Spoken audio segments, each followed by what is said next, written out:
Hi everyone, welcome back to Khushi creatives channel. ಇವತ್ತು ring beads ಹಾಕಿ ಒಂದು ಕ್ರೋಶಾ ಕುಚ್ಚನ್ನ ಯಾವ ರೀತಿ ಕಟ್ಟೋದು ಅಂತ ಹೇಳ್ಕೊಡ್ತಾ ಇದ್ದೀನಿ. ಇದಕ್ಕೆ ರಿಂಗ್ ಬೀಡ್ಸ್ ಬೇಕಾಗ್ತದೆ. ಈ ಡಿಸೈನ್ ತುಂಬಾ ಚೆನ್ನಾಗಿ ಅನಿಸುತ್ತೆ. ಬ್ರೈಡಲ್ ಸಾರಿಗಂತೂ ತುಂಬಾ ಚೆನ್ನಾಗಿ ಕಾಣಿಸುತ್ತೆ ಇದು. ನಾನು 6 ಎಳೆ ದಾರನ ತೊಗೊಂಡಿದ್ದೀನಿ. ಈ ರೀತಿ ಒಂದು ನಾಟ್ ಹಾಕೋತಾ ಇದ್ದೀನಿ. ಈ ರೀತಿ ದಾರನ ಗಂಟು ಹಾಕ್ಕೊಂಡು ಒಂದು ರಿಂಗ್ನ ತಗೊಂಡು ರಿಂಗ್ ಬೀಡನ್ನ ತೊಗೊಂಡಿದ್ದೀನಿ. ರಿಂಗ್ ಬೀಡ್ ತೊಗೊಂಡು ಈ ರೀತಿ ನೀಡಲ್ನ ರಿಂಗ್ ಬೀಡ್ನೊಳಗೆ ಹಾಕಿ ದಾರನ ಮೇಲೆ ಕೆಳ್ಕೊಂಡು ಒಂದು ಸಿಂಗಲ್ ಲಾಕ್ ಮಾಡ್ಕೋತಾ ಇದ್ದೀನಿ. ನೋಡಿ, ಈ ರೀತಿ ಸಿಂಗಲ್ ಲಾಕ್ ಮಾಡ್ಕೋತಾ ಇದ್ದೀನಿ. ಮತ್ತೆ ಒಂದು ಚೈನ್, 2 ಚೈನ್ ಹಾಕೋತಾ ಇದ್ದೀನಿ. 2 ಚೈನ್ ಹಾಕ್ಕೊಂಡು ನೋಡಿ ಫ್ರೆಂಡ್ಸ್, 2 ಚೈನ್ ಹಾಕ್ತಾ ಇದ್ದೀನಿ.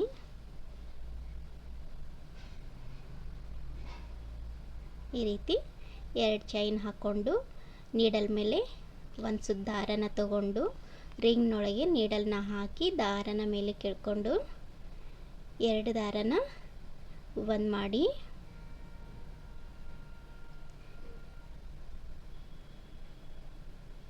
ಎರಡು ದಾರನ ಒಂದು ಮಾಡಿಕೊಂಡು ಮತ್ತೆ 2 ದಾರನ ಒಂದು ಮಾಡ್ತಾ ಇದ್ದೀನಿ. ಇಲ್ಲಿ ಡಬಲ್ ಕ್ರೋಶಾ ಕಂಬನ ಮಾಡ್ಕೊಂಡಿದ್ದೀನಿ. ಮತ್ತೆ ನೀಡಲ್ ಮೇಲೆ ದಾರ ತಗೊಂಡು ದಾರನ ಮೇಲೆ ಕೆಳ್ಕೊಂಡು 2 ದಾರನ ಒಂದು ಮಾಡಿಕೊಂಡು ಮತ್ತೆ 2 ದಾರನ ಒಂದು ಮಾಡ್ಕೋತಾ ಇದ್ದೀನಿ. ಇದೇ ಥರನೇ ಫುಲ್ ರಿಂಗ್, ಇದೇ ಥರನೇ ಡಬಲ್ ಕ್ರೋಶಾ ಕಂಬಗಳನ್ನ ಹಾಕ್ತಾ ಇದ್ದೀನಿ. ಅಷ್ಟು ಇಷ್ಟು ಅಂತ ಏನಿಲ್ಲ ಇದರೊಳಗೆ. ಅದು ಫುಲ್ ರಿಂಗ್ ಎಲ್ಲ ಪೂರ್ತಿ ಮುಚ್ಚೋವರೆಗೂ ನಾನು ಡಬಲ್ ಕ್ರೋಶಾ ಕಂಬಗಳನ್ನ ಹಾಕ್ತಾ ಇದ್ದೀನಿ. ಇದರಲ್ಲಿ ಎಷ್ಟು ಕಂಬಗಳು ಅಂತೇಳಿ ಏನಿಲ್ಲ. ಪೂರ್ತಿ ರಿಂಗ್ ಎಲ್ಲ ಪೂರ್ತಿ ಮುಚ್ಚೋವರೆಗೂ ನಾನು ಡಬಲ್ ಕ್ರೋಶಾ ಕಂಬಗಳನ್ನ ಹಾಕ್ಕೊಂಡಿದ್ದೀನಿ ಫ್ರೆಂಡ್ಸ್. ನಾಟ್ ಹಾಕಿರುವಂಥ ದಾರನೂ ಕೂಡ ಅದ್ರ ಜೊತೆನೇ ಬ್ಯಾಕ್ ಸೈಡಲ್ಲಿ ಹಿಡ್ಕೊಂಡು ಹಾಗೇ ನಾನು ಡಬಲ್ ಕ್ರೋಶಾ ಕಂಬನ ಮಾಡ್ಕೋತಾ ಇದ್ದೀನಿ. ಒಂದು 5-6 ಡಬಲ್ ಕ್ರೋಶಾ ಕಂಬಗಳು ಅಷ್ಟು ಆದಿಂದ ಅದನ್ನು ಆಮೇಲೆ ಕೊನೆಯದಾಗಿ ಕಟ್ ಮಾಡ್ಕೋತಾ ಇದ್ದೀನಿ. ಕಟ್ ಮಾಡಿಕೊಂಡು ಗಮ್ ಮಾಡ್ಬೋದು. ಇವಾಗ ನೋಡಿ, ರಿಂಗ್ ಬೀಡೆಲ್ಲ ನಾನು ಡಬಲ್ ಕ್ರೋಶಾ ಕಂಬನ ಮಾಡ್ಕೊಂಡಿದ್ದೀನಿ. ಈ ಥರ ಡಬಲ್ ಕ್ರೋಶಾ ಕಂಬನ ಮಾಡ್ಕೋಬೇಕು. ಇದರಲ್ಲಿ ಎಷ್ಟು ಕಂಬಗಳು ಅಂತ ಏನಿಲ್ಲ. ನಿಮ್ಮದು ದೊಡ್ಡ ಸೈಜಿನ ರಿಂಗ್ ಆಗಿತ್ತಂದರೆ ಅದಕ್ಕೆ ಎಷ್ಟು ಕೂಡ್ತದ ಅಷ್ಟು ಪೂರ್ತಿನೂ ನಾವು ಡಬಲ್ ಕ್ರೋಶಾ ಕಂಬನ ಮಾಡ್ಕೋಬೇಕಾಗುತ್ತೆ. ಇವು ಸಣ್ಣ ಸೈಜಿನೂ ಅದಾವು ರಿಂಗ್. ಹಾಗಾಗಿ ಅದು ಪೂರ್ತಿ ರಿಂಗೆಲ್ಲ ಮುಳುಗುವವರೆಗೂ ನಾನು ಡಬಲ್ ಕ್ರೋಶಾ ಕಂಬನ ಹಾಕಿದ್ದೀನಿ.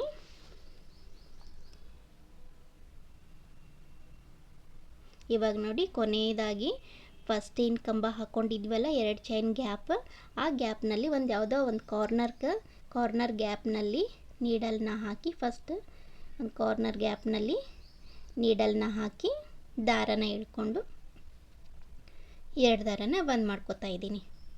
ಇವಾಗ ನೋಡಿ, ಈ ರೀತಿ ಪೂರ್ತಿ ರಿಂಗ್ನ ಈ ರೀತಿ ಡಬಲ್ ಕ್ರೋಶಾ ಕಂಬನ ಮಾಡಿಕೊಂಡು ಈ ರೀತಿ ಕಂಪ್ಲೀಟ್ ಮಾಡ್ಕೊಂಡಿದ್ದೀನಿ. ಈಗ ದಾರನ ಕಟ್ ಮಾಡಿಕೊಂಡು ಒಂದು ನಾಟ್ ಹಾಕೋತೀನಿ. ಈಗ ಇದ್ರ ಜೊತೆಗೇ ಬೇರೆ ಕಲರ್ ದಾರನ ತೊಗೊಂಡಿದ್ದೀನಿ. ನಾನು ಸಾರಿ ಕಲರ್ ಕಾಂಬಿನೇಷನ್ ನೋಡಿಕೊಂಡು ಬೇರೆ ಕಲರ್ ದಾರನ ತೊಗೊಂಡಿದ್ದೀನಿ. ಬ್ಯಾಕ್ ಸೈಡ್ ಇರುವಂಥ ಒಂದು ದಾರನ ಫಸ್ಟ್ ಏನು ಹಾಕಿದ್ವಲ್ಲ ನಾಟ್, ಆ ದಾರನ ಕಟ್ ಮಾಡಿಕೊಂಡು ಅಲ್ಲೇ ಗಮ್ ಹಾಕಿದ್ದೀನಿ. ಇದ್ರ ಜೊತೆಗೆ ನಾನು ಗ್ರೀನ್ ಕಲರ್ ದಾರನ ತೊಗೊಂಡಿದ್ದೀನಿ. 6 ಎಳೆ ದಾರನ ತೊಗೊಂಡಿದ್ದೀನಿ. ಇವಾಗ 2 ದಾರನ ಕೂಡಿಸ್ಕೊಂಡು ಒಂದು ನಾಟ್ ಹಾಕ್ತಾ ಇದ್ದೀನಿ. ನೋಡಿ, ಈ ರೀತಿ ಒಂದು ನಾಟ್ ಹಾಕ್ತಾ ಇದ್ದೀನಿ. ಈ ರೀತಿ ಒಂದು ಗಂಟು ಹಾಕ್ಕೊಂಡ್ರೆ ದಾರ ಎಲ್ಲೂ ಬಿಚ್ಚಲ್ಲ ಅಂಥೇಳಿ 2 ದಾರ ಕೂಡಿ ಒಂದು ಗಂಟು ಹಾಕ್ಕೊಂಡಿದ್ದೀನಿ ಫ್ರೆಂಡ್ಸ್.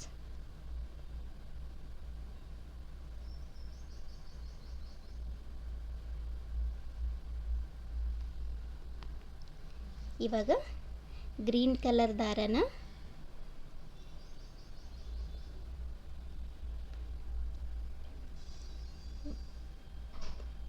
ಫಸ್ಟ್ ಏನು ಕಂಬ ಮಾಡ್ಕೊಂಡಿದ್ವಲ್ಲ ಡಬಲ್ ಕ್ರೋಶಾ ಕಂಬದಲ್ಲಿ ಒಂದು ಸಿಂಗಲ್ ಲಾಕ್ ಮಾಡ್ಕೊಂಡಿದ್ದೀನಿ. ಈ ರೀತಿ ಸಿಂಗಲ್ ಲಾಕ್ ಮಾಡಿಕೊಂಡು ಮತ್ತೆ ಅದಕ್ಕೆ 2 ಚೈನ್ನ ಹಾಕ್ತಾ ಇದ್ದೀನಿ. ಎರಡು ಚೈನ್ ಹಾಕ್ಕೊಂಡಿದ್ದೀನಿ. ಹಾಕ್ಕೊಂಡು ಇಲ್ಲಿ ನೀಡಲ್ ಮೇಲೆ ಮತ್ತೆ ದಾರ ತಗೊಂಡು ಒಂದು ಸುತ್ತು ದಾರನ ಸುತ್ತಕೊಂಡು ಫಸ್ಟ್ ಕ್ರೋಶಾ ಕಂಬ ಇದೆಯಲ್ಲ ಆ ಒಂದು ಕಂಬದ ಮಧ್ಯದಲ್ಲಿ ನೀಡಲ್ನ ಹಾಕಿ ದಾರನ ಮೇಲೆ ಕೆಳ್ಕೊಂಡು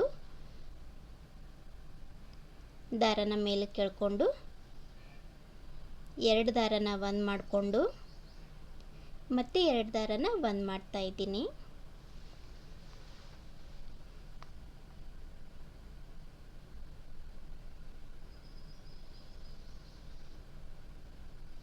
ಇವಾಗ ನೋಡಿ ಈ ರೀತಿ ಇಲ್ಲಿ ಕೂಡ ಡಬಲ್ ಕ್ರೋಶಾ ಕಂಬನೇ ಕೂಡುತ್ತೆ ಫ್ರೆಂಡ್ಸ್.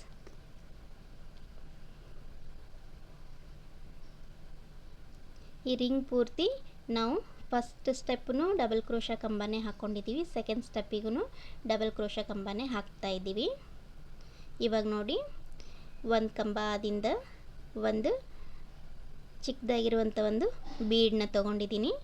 ಬೀಡ್ ಹಾಕ್ಕೊಂಡು ನೀಡಲ್ ಮೇಲೆ ದಾರ ತಗೊಂಡು ಮತ್ತು ಮುಂದಿನ ಕಂಬದೊಳಗೆ ಒಂದು ಕ್ರೋಶಾ ಕಂಬದ ಗ್ಯಾಪ್ನಲ್ಲಿ ನೀಡಲ್ನ ಹಾಕಿ ದಾರನ ಎಳ್ಕೊಂಡು ಎರಡು ದಾರನ ಬಂದ್ ಮಾಡ್ಕೋತಾ ಇದ್ದೀನಿ.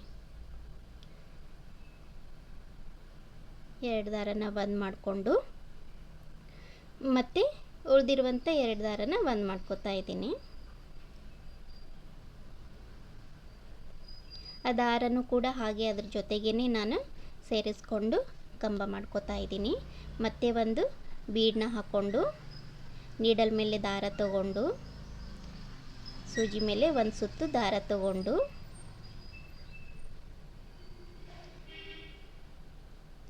ಮತ್ತು ಮುಂದಿನ ಕ್ರೋಶಾ ಕಂಬದೊಳಗಿನ ಗ್ಯಾಪ್ನಲ್ಲಿ ನೀಡಲ್ನ ಹಾಕಿ ದಾರನ ಮೇಲೆ ಕೆಳ್ಕೊಂಡು ಎರಡು ದಾರನ ಬಂದ್ ಮಾಡ್ಕೋತಾ ಇದ್ದೀನಿ. ಮತ್ತೆ ಒಂದು ಬೀಡ್ ಹಾಕ್ಕೊಂಡಿದ್ದೀನಿ.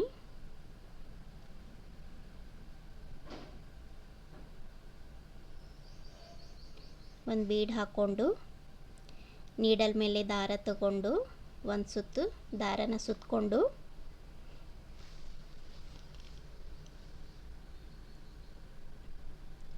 ನೀಡಲ್ ಮೇಲೆ ಒಂದು ಸುತ್ತು ದಾರನ ಸುತ್ತಿ ಮುಂದ್ಗಡೆ ಇರುವಂಥ ಕ್ರೋಶಾ ಕಂಬದ ಮುಂದೆ ಗ್ಯಾಪ್ ಇರುತ್ತಲ್ಲ ಆ ಗ್ಯಾಪ್ನಲ್ಲಿ ನೀಡಲ್ನ ಹಾಕಿ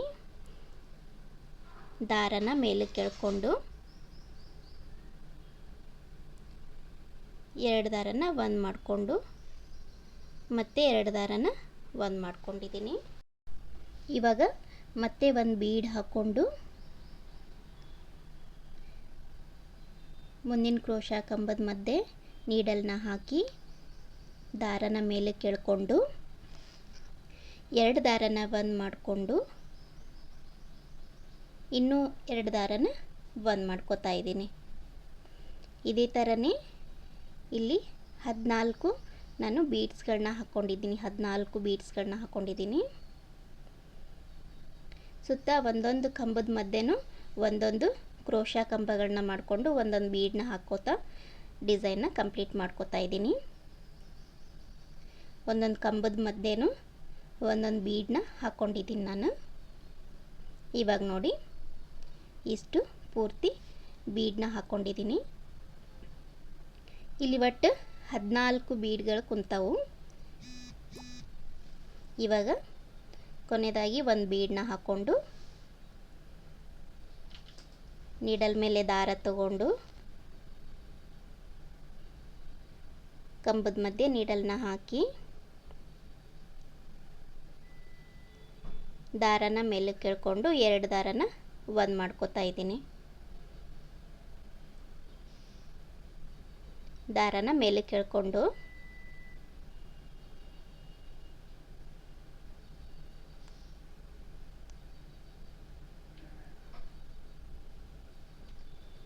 ಎರಡು ದಾರನ ಒಂದು ಮಾಡಿಕೊಂಡು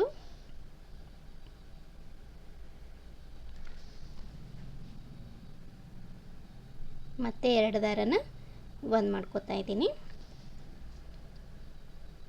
ಇವಾಗ ಇಲ್ಲಿ ದಾರನ ಕಟ್ ಮಾಡಿಕೊಂಡು ಇದಕ್ಕೊಂದು ನಾಟ್ ಹಾಕ್ತಾ ಇದ್ದೀನಿ.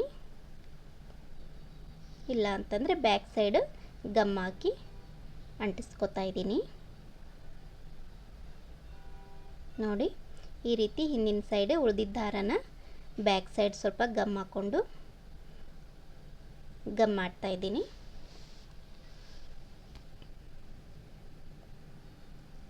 ಎಲ್ಲೂ ಬಿಚ್ಚಿ ಹೋಗಬಾರ್ದು ಅಂಥೇಳಿ ಈ ರೀತಿ ಗಮ್ನ ಹಾಕ್ತಾ ಇದ್ದೀನಿ. ದಾರನ ಉಳಿದಿದ್ದ ದಾರನ ಕಟ್ ಮಾಡ್ಕೊಂಡಿದ್ದೀನಿ. ಇವಾಗ ನೋಡಿ ಈ ರೀತಿ ಡಿಸೈನ್ ಬರುತ್ತೆ. ತುಂಬಾ ಚೆನ್ನಾಗಿ ಅನಿಸುತ್ತೆ. ಇದು ಬ್ರೈಡಲ್ ಸ್ಯಾರಿಗಂತೂ ತುಂಬಾ ಚೆನ್ನಾಗಿ ಅನಿಸುತ್ತೆ ಮತ್ತು ಹಾಕೋದು ಈಸಿ ಅದ. ಈ ರೀತಿ ಒಂದು ಸಾರಿಗೆ ಹಾಕೋಕ್ಕೆ 25ರಿಂದ 26 ಬೀಡ್ಸ್, 25ರಿಂದ 26 ರಿಂಗ್ ಬೀಡ್ಸ್ಗಳು ಬೇಕಾಗ್ತದೆ. ನಾನಿಲ್ಲಿ 2 ಇಂಚಿನಷ್ಟು ಬಿಟ್ಕೊಂಡು ಹಾಕ್ಕೊಂಡಿದ್ದೀನಿ. ಒಂದೊಂದು ರಿಂಗ್ನ ಮಧ್ಯೆ 2 ಇಂಚಿನಷ್ಟು ಗ್ಯಾಪ್ ಬಿಟ್ಟಿದ್ದೀನಿ. ನೋಡಿ ಈ ರೀತಿ ರಿಂಗ್ ಬೀಡ್ಸ್ನ ರೆಡಿ ಮಾಡಿಕೊಂಡು ಒಂದು ನೀಡಲ್ನ ತೊಗೊಂಡಿದ್ದೀನಿ. ಅದಕ್ಕೆ ಗ್ರೀನ್ ಕಲರ್ ದಾರನ ಹಾಕ್ಕೊಂಡಿದ್ದೀನಿ. ಈ ರೀತಿ ಬೇಸ್ಗೆ ಸಾರಿಗೆ ಈ ರೀತಿ ಒಂದು ಸಿಂಗಲ್ ನಾಟ್ನ ಹಾಕ್ಕೊಂಡು ಒಂದು ದಪ್ಪ ಬೀಡ್ ತೊಗೊಂಡಿದ್ದೀನಿ. ಒಂದು ದಪ್ಪ ಬೀಡ್ ತೊಗೊಂಡು ನೀಡಲ್ನೊಳಗೆ ಹಾಕಿ ಈ ರೀತಿ ಮತ್ತು ರಿಂಗ್ ಬೀಡ್ಗೆ ಡಿಸೈನ್ ಮಾಡ್ಕೊಂಡಿದ್ವಲ್ಲ, ವರ್ಕ್ ಮಾಡ್ಕೊಂಡಿದ್ವಲ್ಲ, ಆ ರಿಂಗ್ ಬೀಡನ್ನ ಈ ರೀತಿ ನೀಡಲ್ಲಿಂದ ಸ್ಟಿಚ್ ಮಾಡ್ತಾ ಇದ್ದೀನಿ.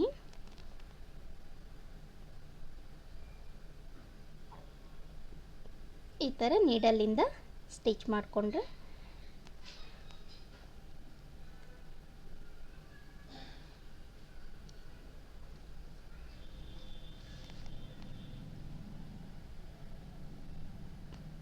ಮತ್ತು ಅದೇ ನೀಡಲ್ದೊಳಗೆ ಹಾಕಿ ಬಟ್ಟೆಗೆ ನೀಡಲ್ನ ಹಾಕಿ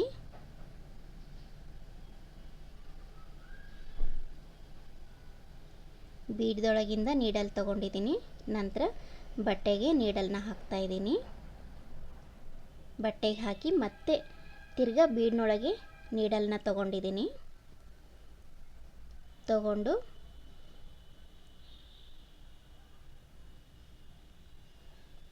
ಇವಾಗ ಡಿಸೈನ್ ಏನು ಮಾಡ್ಕೊಂಡಿವಲ್ಲ ಅದ್ರ ಮಧ್ಯದಲ್ಲಿ ನೀಡಲ್ನ ತೊಗೊಂಡಿದ್ದೀನಿ. ತೊಗೊಂಡು ದಾರನ ಎಳ್ಕೊಂಡು ಸೆಂಟ್ರ್ ರಿಂಗ್ನ ಮಧ್ಯೆ ಒಂದು ಬೀಡನ್ನ ಹಾಕೋತಾ ಇದ್ದೀನಿ. ಒಂದು ದಪ್ಪ ಬೀಡು ಮತ್ತು ಒಂದು ಚಿಕ್ಕ ಬೀಡ್ ಹಾಕ್ಕೊಂಡಿದ್ದೀನಿ.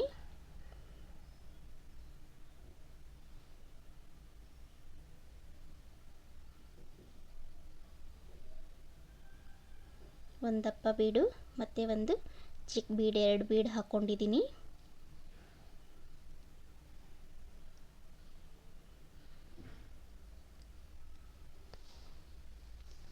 ಇಲ್ಲ ಅಂತಂದರೆ ನೀವು ದಾರದಿಂದ ಹಾಕೋದು ಬೇಡ ಮಧ್ಯದಲ್ಲಿ, ರಿಂಗ್ ಮಧ್ಯದಲ್ಲಿ ಅಂತಂದರೆ ನೀವು ದಪ್ಪ ಬೀಡ್ ಅದಕ್ಕೆ ಯಾವುದು ಬೀಡ್ ಹೊಂದುತ್ತೋ ಆ ಬೀಡ್ ನೋಡಿಕೊಂಡು ನೀವು ಗಮ್ ಹಾಕಿ ಅಂಟಿಸ್ಕೋಬೋದು. ಮೇಲ್ಗಡೆ ಒಂದು ಬೀಡ್ ಹಾಕ್ಕೊಂಡು ಸ್ಟಿಚ್ ಮಾಡ್ಕೊಳಕ್ಕೆ ಬರುತ್ತೆ. ನಾನಿಲ್ಲಿ ರಿಂಗ್ನ ಮಧ್ಯದಲ್ಲಿ ಕೂಡ ಒಂದು 2 ಬೀಡ್ಸ್ನ ಹಾಕ್ಕೊಂಡು ಸ್ಟಿಚ್ ಮಾಡ್ಕೊಂಡಿದ್ದೀನಿ. ನೋಡಿ ಈ ರೀತಿ ನಾನು ಸ್ಟಿಚ್ ಮಾಡ್ಕೊಂಡಿದ್ದೀನಿ. ಇದೇ ಥರನೇ ಅಷ್ಟು ರಿಂಗ್ ಬೀಡ್ಸ್ನ ಸ್ಟಿಚ್ ಮಾಡ್ಕೋತಾ ಇದ್ದೀನಿ. ಬ್ಯಾಕ್ ಸೈಡ್ 1-2 ನಾಟ್ ಹಾಕ್ತಾ ಇದ್ದೀನಿ.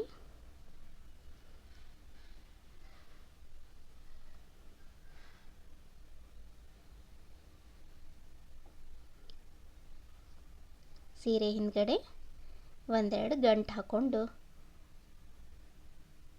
ದಾರನ ಕಟ್ ಮಾಡ್ಕೋತೀನಿ. ಈ ರೀತಿ ಗಂಟು ಹಾಕ್ತಾ ಇದ್ದೀನಿ.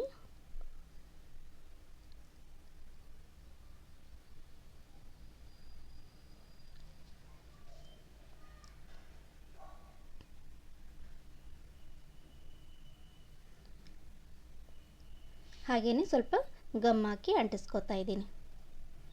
ಈ ರೀತಿ ಮಾಡೋದ್ರಿಂದ ದಾರ ಬಿಚ್ಚಲ್ಲ ಅಂಥೇಳಿ ಗಮ್ಮಕ್ಕೆ ಅಂಟಿಸ್ಕೊಂಡಿದ್ದೀನಿ ಫ್ರೆಂಡ್ಸ್. ಇವಾಗ ನೋಡಿ ಡಿಸೈನು ಈ ರೀತಿ ಅದ, ತುಂಬಾ ಚೆನ್ನಾಗಿ ಅನಿಸುತ್ತೆ. ಅದರಲ್ಲೂ ಮದುವೆ ಸಾರಿಗಳಿಗಂತೂ ತುಂಬಾ ಸಖತ್ತಾಗಿ ಕಾಣಿಸ್ತದೆ ಇದು.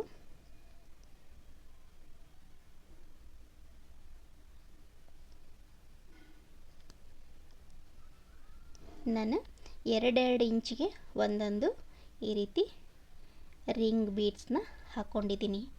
ಡಿಸೈನ್ ಏನು ಮಾಡ್ಕೊಂಡಿವಲ್ಲ ಆ ಬೀಡ್ಸ್ನ 2 ಇಂಚಿನಷ್ಟು ಗ್ಯಾಪ್ ಬಿಟ್ಕೊಂಡು ಒಂದೊಂದು ರಿಂಗ್ನ ಹಾಕ್ಕೊಂಡಿದ್ದೀನಿ.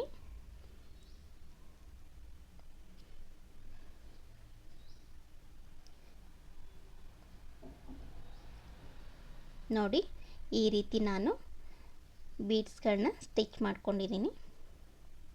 ಈ ಥರ ಕಾಣಿಸುತ್ತೆ.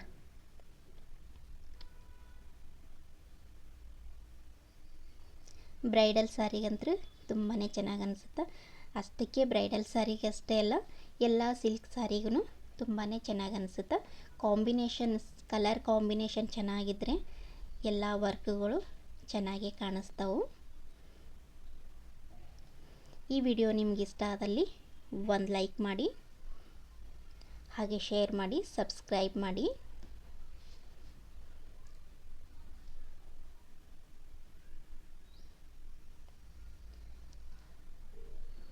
ಮತ್ತೆ ನಾಳೆ ಒಂದು ಹೊಸ ವಿಡಿಯೋದೊಂದಿಗೆ ಭೇಟಿಯಾಗೋಣ.